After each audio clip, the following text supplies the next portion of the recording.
Hello and welcome to another episode of Found It, Fetched It. In this episode of our 7 Lenses of Dog Behaviour series, we're going to be digging into one of the biggest transformations in history, the evolution of the dog.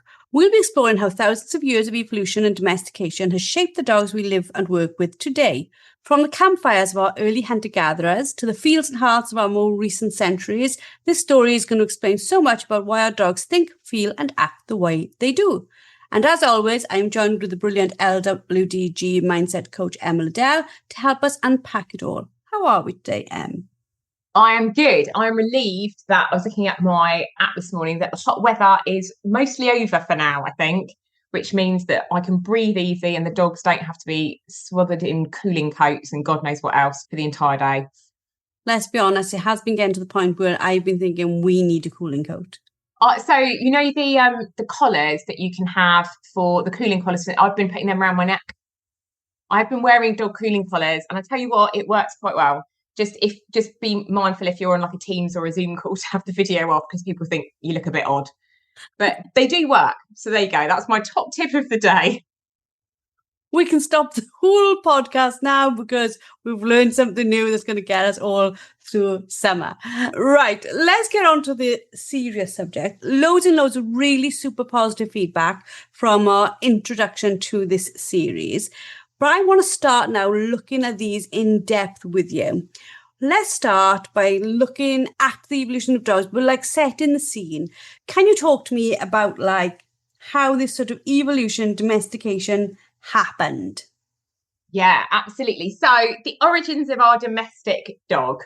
So we often talk about wolves, we talk about dogs, different Latin names to separate the two. So we've got Canis familiaris, which is our dog, our domesticated dog, and we've got Canis lupus, which is our generally grey wolf. And genetic evidence kind of going back and back and back shows that domestication happened about 15 to 30,000 years ago. Now, I know that's quite a big gap, 15,000 years, but that's kind of where they start looking at where evidence was around finding remains around settlements, genetic DNA evidence, that sort of thing. They think it might be possibly earlier, and they reckon that domestication may have happened multiple times. So if you think about the land masses, we had wolves across land masses that are not all joined together. And they think that kind of domestication may have happened in different areas and different regions before converging as people obviously travelled and wandered across the globe. So we know that domestication didn't necessarily happen all in one go. It kind of happened over a period of time. And again, we don't always know exactly how domestication happened, like what actually happened first.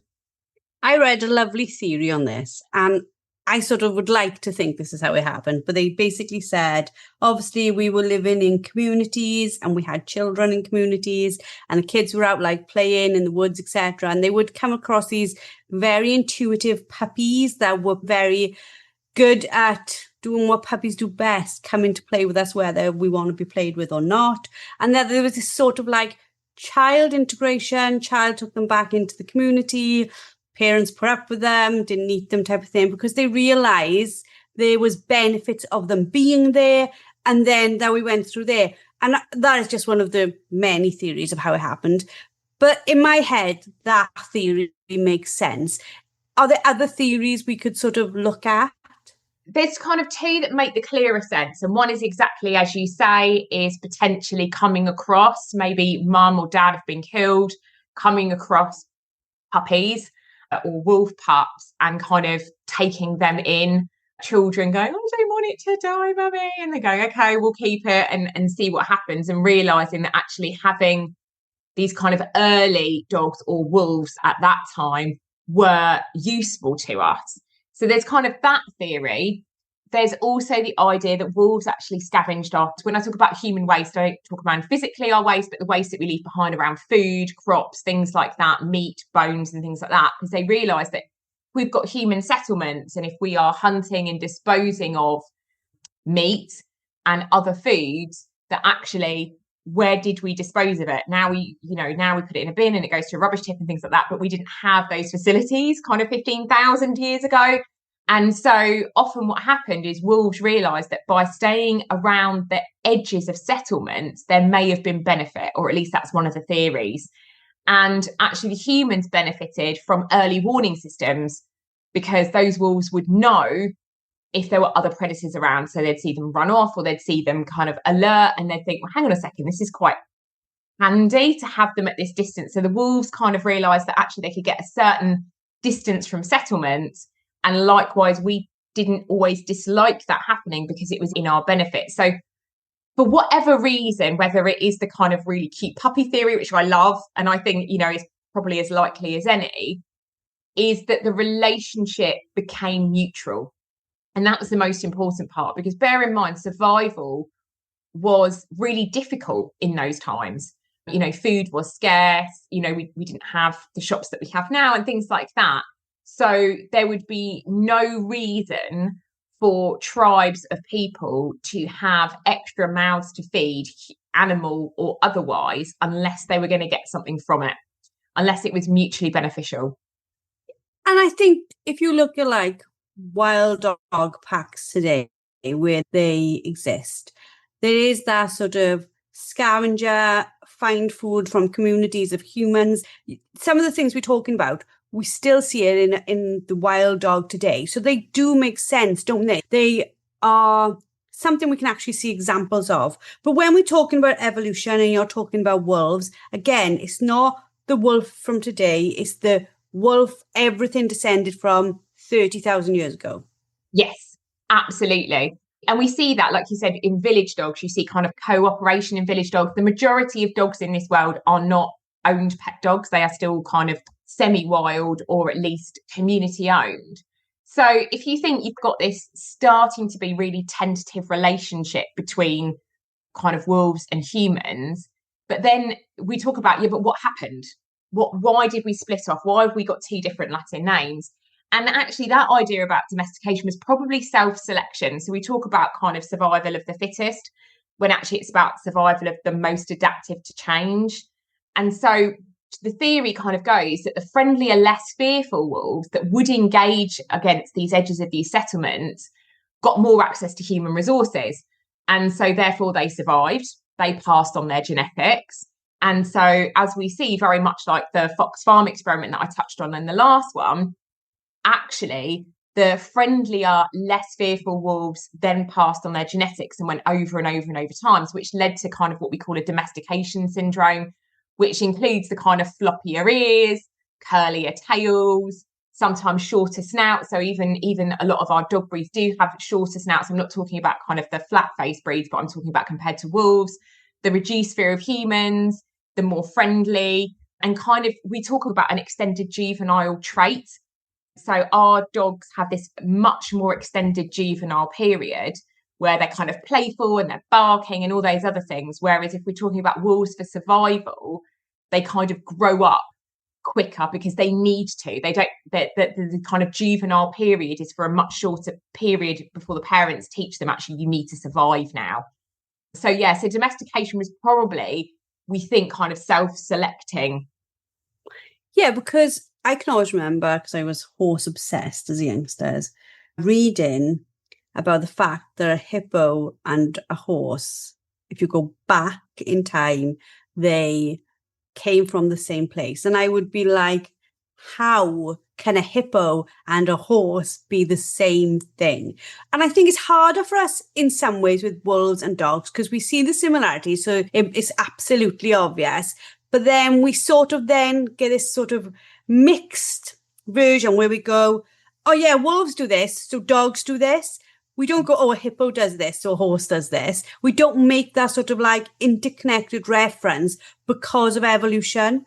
Yeah, absolutely. And I think there are still, we kind of talk about it, and there are key differences between wolves and dogs. If we go and watch wolves in the wild today and we look at our domestic dogs, as much as we understand, yeah, they've both got two eyes, a snout, ears, forelegs, tail, the shape is similar to a dog, it's very different because even, and they do lots of studies with wolves to understand that. So obviously dogs are much more social because they've been bred to be around us and to kind of accept humans, whereas wolves won't. It's much harder for them. like you said, we were talking about last week in the podcast around lifting eyebrows and things like that. Dogs are very good at interpreting human expression. They learn that quite early on. And they understand things like if we point, they will look to where we're pointing, whereas wolves don't. They will just look directly at you still. So they understand. So that the evolution of the dog is much separate. For example, generally, if we think about dog behaviour, and I know we'll touch on that on a later one, direct eye contact, dog to dog is quite threatening. It's quite aggressive. If a dog makes eye contact with another dog, that's not always a good thing. Whereas we teach our dogs to make eye contact with us. So you'll see wolves don't tend to make eye to eye contact. They don't look at each other as much. Even when we see dogs approach each other, they're very unlikely to approach head on. They kind of curve around each other and go straight to the butt. That's an overhang from kind of wolves. But we've trained that into dogs, the idea that they look where we point, the eye contact, all those other things. And also the way we use them. So wolves are independent hunters. We haven't had to teach them how to hunt because they do that for survival. Whereas dogs have been trained to collaborate with us. So they will look to us for guidance, whereas a wolf won't. They know what they're doing. That's been kind of the pack legacy that's been handed down to them. And I know this sounds a bit ironic, considering some of us struggle with our dogs with prey drive, but compared to wolves, our dogs do have a reduced prey drive. And I'm talking about just the domesticated dog as a kind of a standard. And I know there's huge varyings in that. And they tolerate novelty and strangers much more easily, whereas wolves absolutely won't. If you put a novel thing around wolves, they are much more fearful of that. Whereas, and I know you were even talking about Arthur only last week, about him being not ambivalent, but kind of very accepting to new things and novel things and noise and strangers, because we've bred it into our dogs. I also think as well, though, like even today when we talk about the pet dog, right? I am 46 and that's not a large amount of time when we're talking about 30,000 years of evolution. My family dogs, because we grew up on a small holding, they were tools first, pets second. And you used to go to the local town and like a pet puppy was like a tenner. And people were like, literally, I need to get rid of this. I need to get rid of that. Because we still weren't taking our dogs not as seriously as we're doing now, but we didn't have that relationship. Everybody let their dogs out. We weren't like emotionally involved in the dog, or it wasn't for me growing up, I don't think. And I think there's definitely been a massive evolution, shall we say, even in this time. New breeds, new ways of looking at them, new ways of taking care of them, longevity because of the amount of time we spend with them in the vets. All this is part of their ongoing evolution, and further down the line this is going to have even more effects too, isn't it? Absolutely. And if you think, exactly like you said, it wasn't that long ago where in the morning you let your dog out and your dog would come back at night, and now that would kind of blow our minds about the safety of our dogs and things like that. But that's kind of how it works. If we think about our dogs that wear tags, which they legally should do on a collar, it's not so if our dog gets lost, how it gets returned. It's if it damages something, who's responsible. That's why our dogs legally still have tags on them. So it's really important to understand that to have a pet, we lived in a world where that wasn't really something we could afford. Pets were things that only really rich people could have, and they had dogs for pets. Most people, that dog either just kind of literally was given the scraps off the table and just lived in the house and was let out during the day, or the dog had to have a purpose. And what I think is really interesting is, so dogs were like the first domesticated animal, which even predates agriculture. So even before we started farming and growing things in the way that we do now, we still domesticated dogs because we needed them. We used them as hunting companions. We used them for guarding. We used them for herding livestock. We used them for sled pulling, depending where in the world we lived. And after that happened, did we then go, well, what else can we use them for? And we started using them for detection, assistance, and then last of all, companionship, which is really the world that we see the majority of our pet dogs in today. And that's growing and growing and growing. COVID was a really good example of that. It's almost like, I think it's almost a third of all British households have a dog now, which is more than it's ever been. And as a result of that, back in, 30, 40 years ago, things like man trailing didn't exist. Scent work didn't massively exist unless it was like a police dog or something like a detection dog. Bike during with your dog, canicross, like agility, like a lot of those were only just starting to come up, because the idea of you having a dog as a pet and as a hobby was completely alien. It was a completely different way that we looked at dogs. And that will kind of be the last lens about socialization that we'll kind of go into, about the social role of dogs. When we go and look at the evolution, where did, I suppose, or how did the dog's brain start to adapt for being with us? Like you talk about briefly about the fact that we would have been like involuntary selecting their traits. But what about like how we began to change a dog's behavior from this ancient original wolf? So that's when selective breeding came in, which is about, they think, around 10,000 years ago. And that intensified when we started having agriculture and quite settled society. So when we moved away from this kind of nomadic tribe where we would move, and these kind of early wolf dog type hybrids would come with us, they would follow with us, but they weren't necessarily integrated into our society at that point. They were kind of still on the fringe works of it. When we actually started settling and staying in one place and then farming and keeping livestock and things like that, actually that's when the selective breeding started happening, because we had dogs that were kind of starting to integrate into our settlements, and then we could choose who they had access to, so to speak.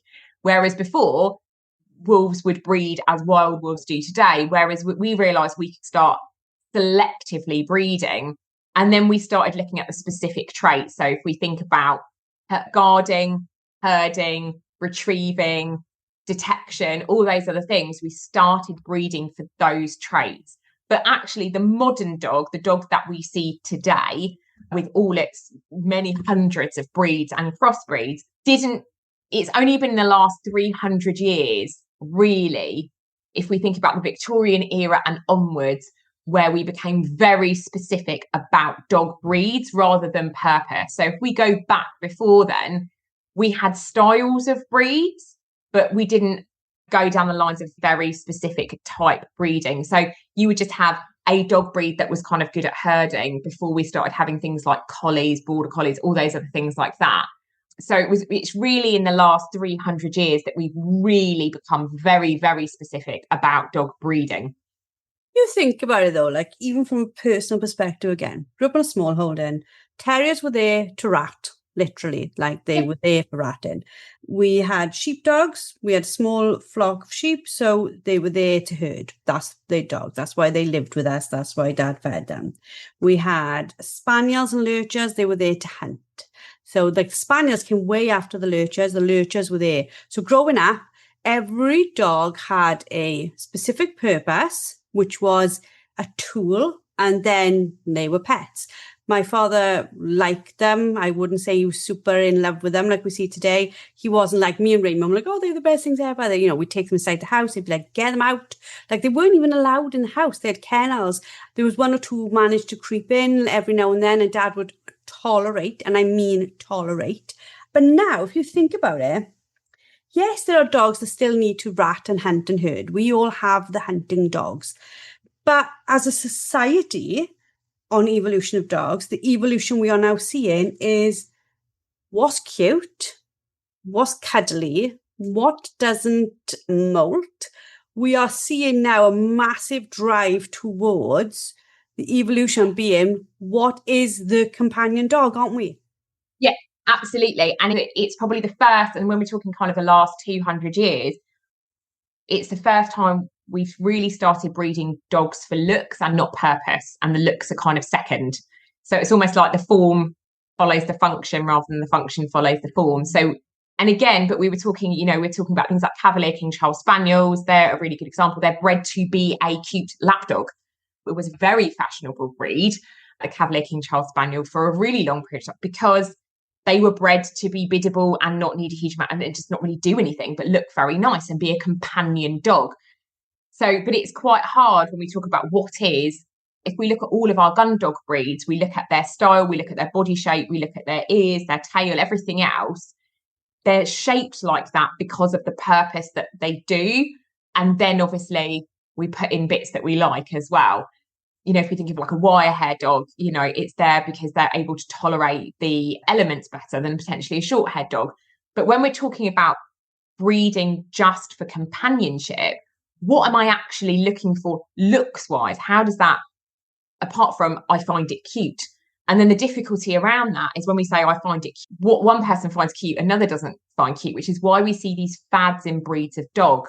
We talk about the French bulldog, we talk about the Chihuahua, we talk about, any of the doodles that are out there, because it becomes fashionable.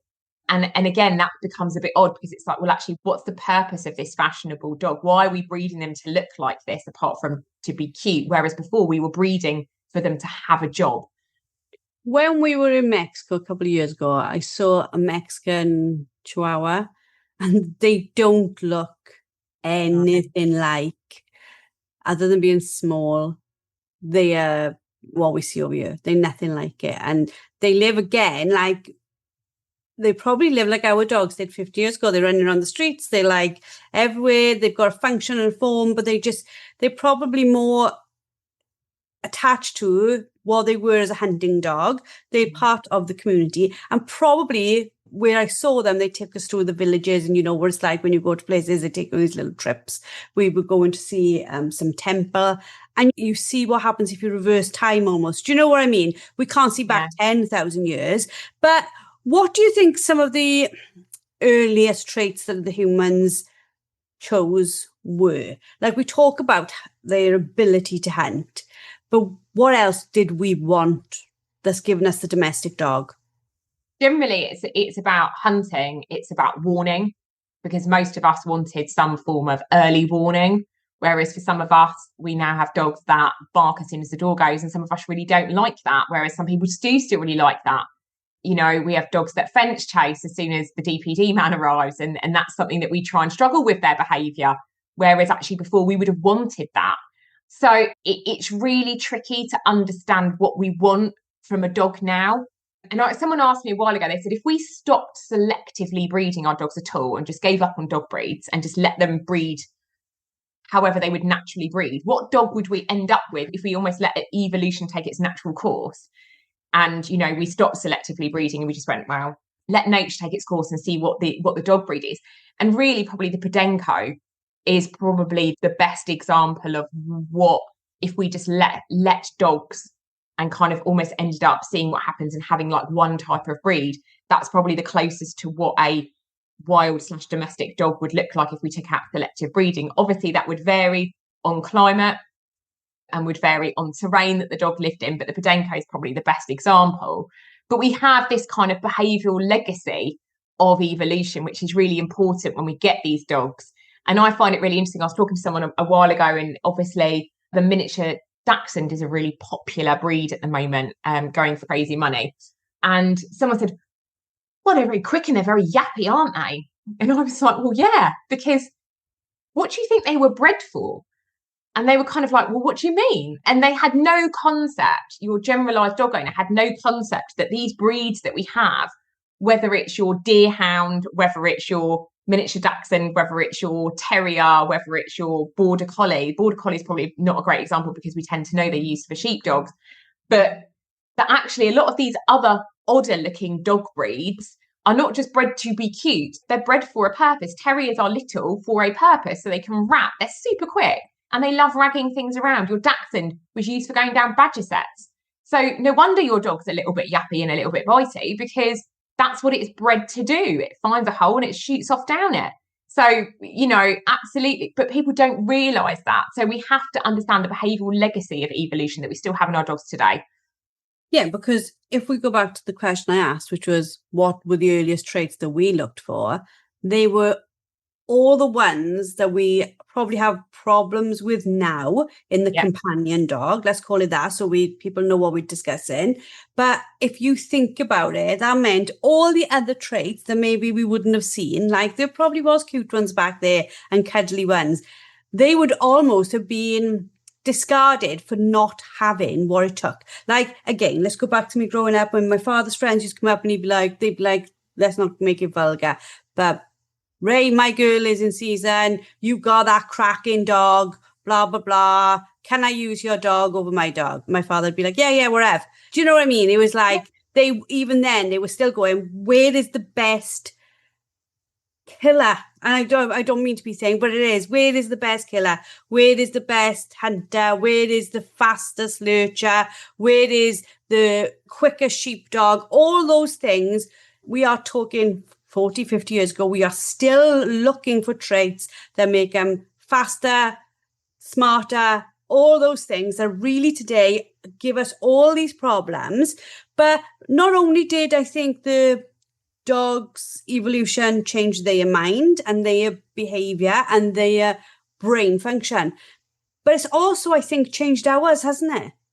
Absolutely. And I think, and just as you were touching on all of that, it was really important to understand that when we talk about behavioural difficulties, often that's legacy behaviour from genetics and evolution. So if you think, although we have our modern dog, we have our little chihuahua, or we have our cute little pug, or whatever it is, and it doesn't look anything like a wolf, and we kind of go, no, we're so far, but actually a lot of the instincts are still there. Scent marking, howling, pack dynamics, they are all still in our dogs. Yes, they are more flexible, and yes, they are more flexible socially, and they are attracted to novelty, which is different to wolves. But some of those behaviours that we see, like resource guarding, being territorial, can be seen as remnants of those survival strategies. So it's really important to understand when we get this cute pug or whatever we've got, and we see this behaviour which seems really alien to us, is it really that alien to a dog though? And although they look very different, it's still a dog. And I think that's where our minds haven't caught up with it. We see this cute little thing and we go, oh no, it's absolutely fine, it would never hurt a fly. And a lot of them wouldn't, and that's brilliant.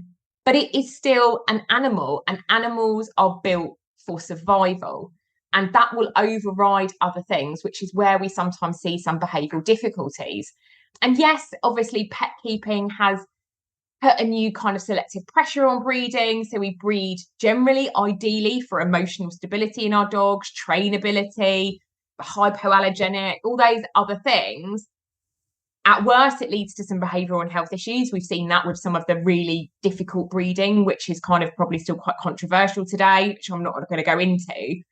But we have to understand that we are still influencing the ongoing evolution of dogs, but they are still dogs. When we were talking last week and we mentioned like dogs as domesticated, cats as domesticated, ferrets, and I was like, what about horses? And then I thought, if horses get out, do they come back? And I thought, we used to let ours out and they used to come back to the stables, but they'd come back as pretty much as a pack. So if you brought a new one in, let's not call them pack because they don't run in packs, but you know what I mean. They knew where the food was. So they'd follow the same path on farm from the field to the farmyard, right? But then I was thinking about it because in fact, I had a long conversation with my husband about it. And I was like, if your horses got out onto the mountain, plenty of food, knew where water was, do they make any effort to massively get back to you? And I thought, no, they don't. Some might, but mostly if there's 2 or 3 of them, they're quite happy munching wherever. Like cows, they get out. Like sheep, they graze wherever. They've got a function, graze. That's part of what I'm going to do, and they'd go. Whereas I think dogs, they come back to us because they know we're a source of easy food. And also, I do believe they genuinely love us. I do believe they have a connection with us. But I think even like with all these like cutie little dogs, we have forgot that they're a predator, but also we forgot they're a manipulative predator. So they will adapt very, very quickly to the environment they're in to get the response they want. If you took a pup and you put it in a harsh environment, it will behave as that harsh environment asks it to. If you take a pup and put it into a pet home, it will pretty much try to behave how that pet home does. But I think, and you tell me if I'm right or wrong on this, that manipulation can only go so far when you're dealing with evolutionary growth, because yes, they're clever, but they're still dealing with their initial ingredients. Absolutely. And I think that's where the next one, genetics, will build on this. But exactly as you're saying with horses, because someone said to me, well, what about your hawk? You used to work with a bird of prey. And I said, yeah. My hawk was trained. My hawk was not domesticated. My hawk didn't love me my hawk would work cooperatively with me. If I took my hawk somewhere novel and new, it knew I was safe, but my hawk didn't love me. And I trained it to work with me. It's nowhere near the same bond as a dog where our dogs actually love us. We can do, when we talk about kind of the neuroscience and we talk about endocrinology, we can check our dog's hormones. Our dogs genuinely do love us and we can measure that. My hawk doesn't love me. My hawk just wants to work with me, knows I'm safe, wants to catch a bunny rabbit, and that's about it. And if it gets left alone for the rest of the day, it doesn't miss me, has no issue with that. Whereas a dog is very different because of the way we have domesticated them. Now, the difficulty, exactly as you say around that, is we have domesticated them, but they are dogs. And we have to really understand that although evolution helps, we've still got genetics, we've still got what they're wired to do. And actually, especially us with our Gundog breed, we want to keep some of that wiring there because that gets us the results when we work our dogs. So it's almost like the dog sometimes is at odds with itself. We're kind of breeding for trainability, biddability, being able to look at novel things without a significant reaction, all of those other things. But we're also wanting to keep that hunting instinct because we want to work our dogs. So it becomes a very, very fine line that we work. So especially when we talk about people that bring much more of the working breeds, any of the working breeds, not necessarily just the Gundog breeds, but the herding breeds, the guarding breeds and things like that. And then we bring them into just a pet home. That's where we see some of the most significant issues, rather than the dogs that are literally just bred selectively for canine companionship. There are less issues with those breeds than the breeds where part of us is still breeding for them to work, but then we want them to fit into a pet home. We laugh about this a little bit in the house, and like I call Goose, bless him, because I will be brutally honest. I own one of those poo crosses. He's a poo cross. I think there's a tiny bit of Bichon in him. It shows all the behaviours of what he is, what he was. But I also call him the cat because he's quite happy just being. So he's quite happy. He doesn't care if you ever throw a ball for him or give him a mental problem or any of those things. They're not important to him. What is important to him is that you love him. That's his main thing in life, to be like attached to you somehow, lovingly looking in your eyes. He lives for it. Like he wants to be so close to you, a little bit like a spaniel, but like without the I love you, please throw something. This is like, I just love you. And I think when we look at that and then we go back, I think there's a lot of myths in evolution of dogs, like, oh, there's alpha and all this stuff. I think we pick it up from the common wolf today, their behavior, and we go, dogs are wolves. So that's all wolf behavior. So my dog's doing that behavior. But we're not talking about today's wolf. We're talking about a 30,000-year-old wolf that we can only assume what his behavior was like or what he did and why he did it, because that line has also evolved. Yes, absolutely. So we forget grey wolves are still evolving. Evolution is still going on for them, the same way evolution is still going on for us as humans, which is the same for evolution going on for our dogs. And it will be really, really interesting to see in another 500, 600, 700 years what our dogs do actually look like. What are those popular breeds? What is the purpose of our dogs? Because what I can see is almost we've got these two categories of companionship dogs where that is their sole use, essentially. And that's what we are breeding for, is just for them to be a family companion. And then this kind of slightly middle ground where it's actually, I still want my dog to have a purpose and a job and a role, whatever that might be, whether it's agility, whether it's herding, whether it's whatever else. But I still want it to be in-house. So that's where we've got this weird conflict sometimes that I think we see in dogs where we're like, no, I still want you to retain some of your, not your wildness, but some of that genetic need to hunt, possess, all of those other things, because I want that in the breed of dog, what I'm going to use it for. But I also want you to then just sit on the sofa and just chill out and not have any prey drive at all. And that's quite a lot to ask for a dog from an evolutionary perspective. To sort of wrap this up, they'll become masterclasses in themselves. How do you think the understanding of the history of dogs helps us as owners to be like more compassionate, more realistic about what they can achieve?